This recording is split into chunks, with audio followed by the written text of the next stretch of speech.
кылмыштардын бирин айта кетсек, илгери өткөн заманда бир айыл болот. Ошол айылда жердин астынан чыккан ысык жана муздак деген эки булак болот. Бир күнү ошол булактар айылды каптап, ордуна бир чоң көл пайда болот. Ошол эле айылда ысык жана көл деген эки сүйүүлөрү бүтүн болгон адамдар болот. Көлдүн аты ошол эки адамдын атына коюлган дешет. Мына ушул жана ушул сыяктуу уламыштар абдан көп.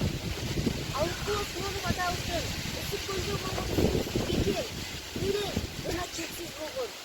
Ысык көлдү чын жүрөгү менен сүйүп, ысык көлдөн нечен ырларды жазган. Ошол ырларынын бирин айта кетсек. Ысык көл, кээде толкун, кээде тынчта, толкуса, толкунуна бир ортокмун. Турмушта канча жолдош күтсөм дагы, бир сырдуу сендей жолдош күткөн жокмун. Ысык көл эч качан өлбөйт, ысык көл жоголбойт, ысык көл чөкпөйт.